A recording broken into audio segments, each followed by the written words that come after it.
Hello and welcome. Today we're getting into a really important topic in care, physical restraint.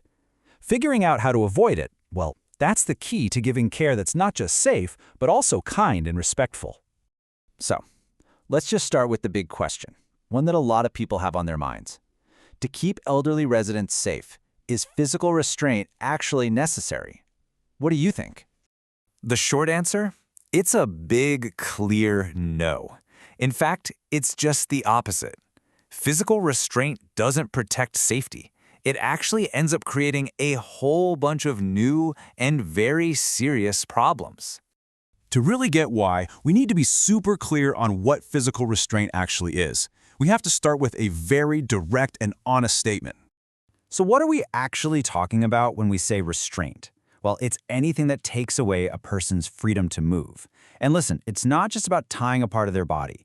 It can also mean using medicine to keep them calm, or even using words to scare them into not moving. If it takes away their freedom, it's a form of restraint.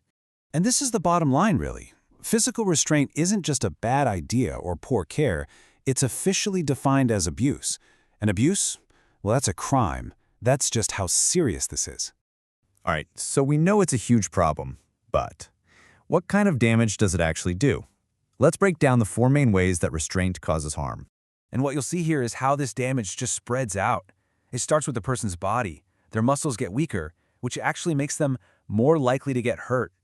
It's also terrible for their mind, creating fear, anger, and just a feeling of giving up. But it doesn't stop there. It hurts the whole facility when staff lose motivation, and families get worried.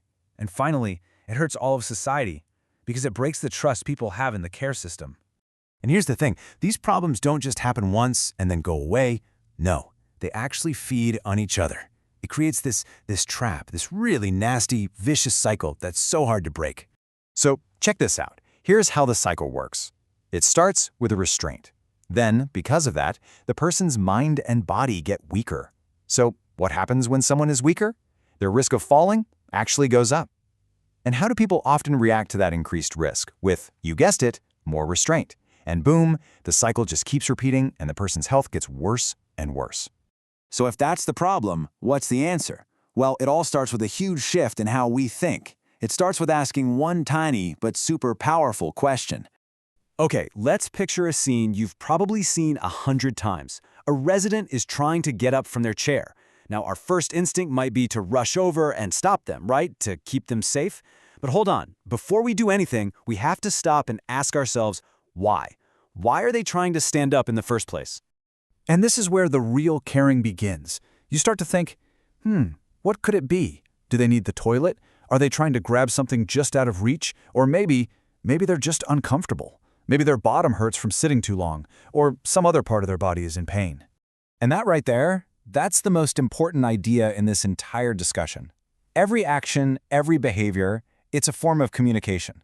There's always a reason. Our job isn't just to stop the action. Our real job is to figure out that reason.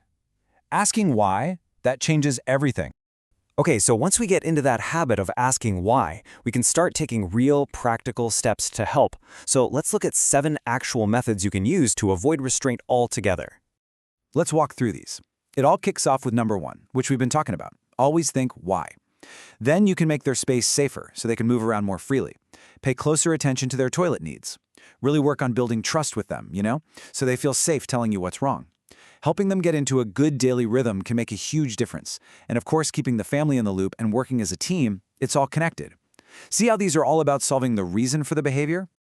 All right, now we have to talk about the really tough question.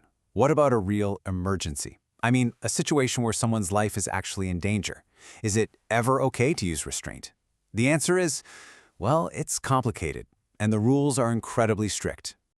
Okay, for restraint to even be on the table, 3 things have to be true at the exact same time. Not 1, not 2, but all 3. First, there has to be urgent danger. We're talking immediate risk to someone's life. Second, no other way, meaning you've tried literally every other option and nothing has worked. And third, it has to be for a short time. This is a temporary fix, not a permanent solution. And here's the most important part. Even if all 3 of those boxes are ticked, you can't make this call by yourself. No way. This has to be an official decision from the entire facility. The family has to be involved, they have to agree, and everything has to be written down. So it's a huge formal process, not just a quick choice you make in the moment. So as we start to wrap this up, let's bring it back to a really positive and powerful idea. The way you provide care really can change the future. Just think about this for a second. Taking away freedom helps no one. It really doesn't.